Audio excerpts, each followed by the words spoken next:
AP శాసన మండలి ప్రతిపక్ష నేతగా బొత్స సత్యనారాయణ ఎన్నికయ్యారు. ప్రస్తుతం ప్రతిపక్ష నేతగా ఉన్న లేళ్ల అప్పిరెడ్డి రాజీనామా లేఖను మండలి చైర్మన్ కు పంపారు. శాసన మండలి ప్రతిపక్ష నేతగా బొత్సను గుర్తించాలని చైర్మన్ కు లేఖ రాయనున్నారు జగన్.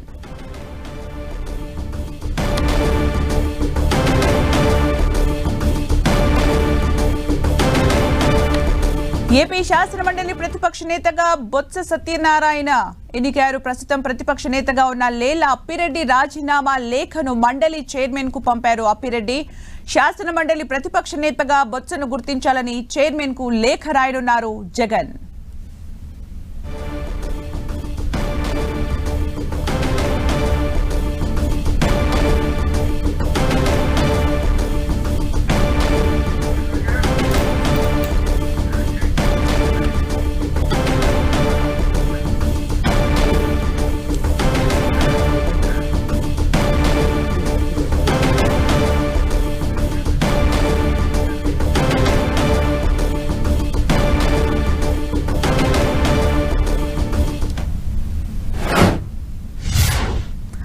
రైట్, ఇక బొత్స సత్యనారాయణ శాసన మండలి ప్రతిపక్ష నేతగా కోరే అవకాశం కనిపిస్తోంది. దీనికి సంబంధించిన లేఖ కూడా రాయనున్నారు జగన్. మరిన్ని అప్డేట్స్ మా ప్రతినిధి దుర్గా అందిస్తారు. దుర్గా,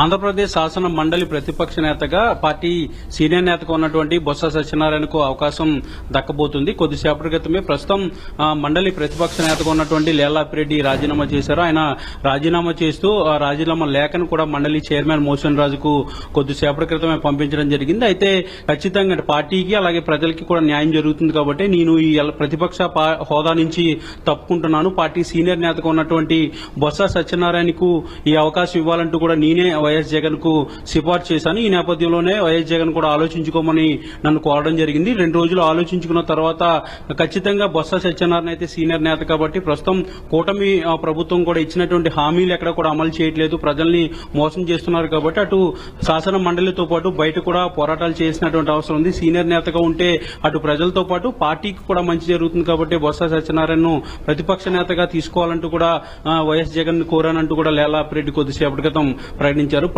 పాటు తాను రాజీనామా లేఖను కూడా మండలి చైర్మన్ మోషన్ రాజుకు పంపించడం జరిగింది. ఈ నేపథ్యంలో బొత్స సత్యనారాయణ మరి కాసేపట్లో వైఎస్ జగన్ కూడా మోషన్ రాజుకు లేఖ పంపబోతున్నారు. బొత్స సత్యనారాయణ మండలి ప్రతిపక్ష నేతగా గుర్తించాలంటూ కూడా ఇప్పటికే నిర్ణయం కూడా పార్టీ అధిష్టానం నుంచి నిర్ణయం తీసుకున్నారు. కొద్దిసేపటి క్రితం దీనికి సంబంధించినటువంటి డెసిషన్ కూడా అయిన తర్వాత లేళ్ల అప్పిరెడ్డి అధికారికంగా దీన్ని ప్రకటించడం జరిగింది. అయితే ఈ రోజు సాయంత్రం లేదంటే రేపు మండలి చైర్మన్ కి వైఎస్ జగన్ లేఖ కూడా రాయబోతున్నారు.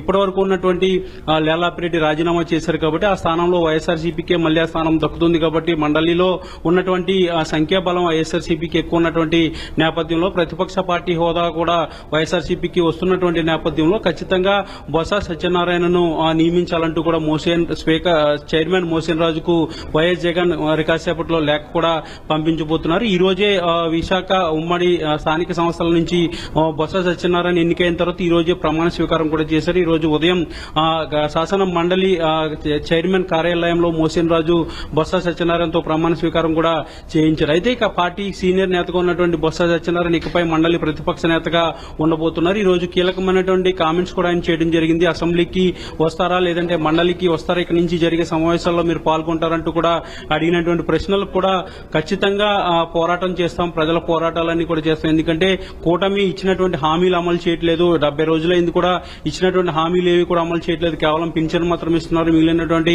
అమ్మఒడి గానీ లేదంటే రైతు భరోసా గానీ ఇతరత్ర హామీలు ఎక్కడ కూడా అమలు చేయట్లేదు కాబట్టి వీటన్నింటి గురించి కూడా ప్రభుత్వాన్ని ప్రశ్నించాల్సినటువంటి అవసరం ఉంది కాబట్టి అటు ప్రజల్లోనూ పోరాడతాం, అలాగే అసెంబ్లీ శాసన మండలి వేదికగా కూడా పోరాడతామంటూ కూడా బొత్స సత్యనారాయణ చేసినటువంటి ప్రకటన నేపథ్యంలో మరి కాసేపట్లో వైఎస్ జగన్ కూడా మోషన్ రాజుకి లేఖ పంపించబోతున్నారు. అధికారికంగా మండలి చైర్మన్ కూడా బొత్స సత్యనారాయణ మండలి ప్రతిపక్ష నేతగా ధృవీకరిస్తూ ఒక గెజిట్ ను కూడా విడుదల చేయబోతున్నారు. ఇక నుంచి బొత్స సత్యనారాయణ ఏపీ శాసన మండలి ప్రతిపక్ష నేతగా ఉండబోతున్నారని చెప్పొచ్చు. సుమిత్ర, అంటే దుర్గా, బొత్స సత్యనారాయణ శాసన మండలి ప్రతిపక్ష నేతగా ఉన్న తర్వాత పరిణామాలు అంటే ఈ పరిణామాలు ఎలా ఉండబోతున్నాయి?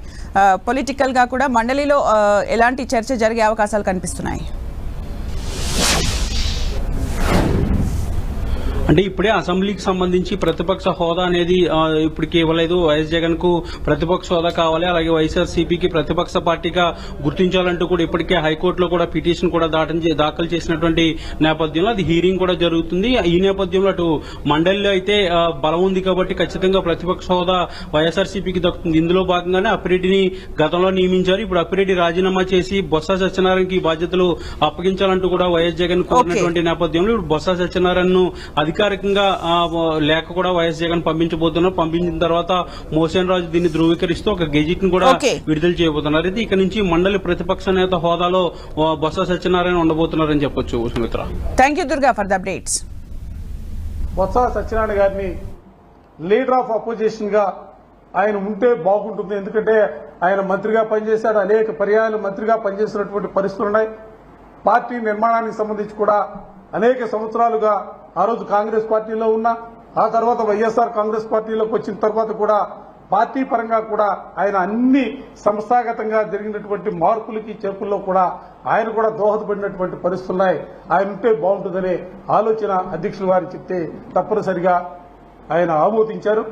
అందుకని ఆంధ్రప్రదేశ్ శాసన మండలికి సంబంధించి లీడర్ ఆఫ్ అపోజిషన్ గా బొత్స సత్యనారాయణ గారిని ఈరోజు, ఎందుకంటే నేను రాజీనామా లేఖను కూడా పంపించడం జరుగుతూ ఉంది. ఎందుకంటే పార్టీకి పరంగా కూడా నేను మరోపక్క పార్టీ కేంద్ర కార్యాలయంలో పర్యవేక్షణగా ఉంటా ఉన్నా కాబట్టి బాధ్యతలు కూడా నాకు కూడా చాలా ఉన్నాయి. కాబట్టి ఈ లీడర్ ఆఫ్ అపోజిషన్ కి బొత్స సత్యనారాయణ ఉంటే బాగుంటుందనే భావంతో ఈరోజు ఆయన్ని లీడర్ ఆఫ్ అపోజిషన్ గా నిర్ణయించడం జరిగింది.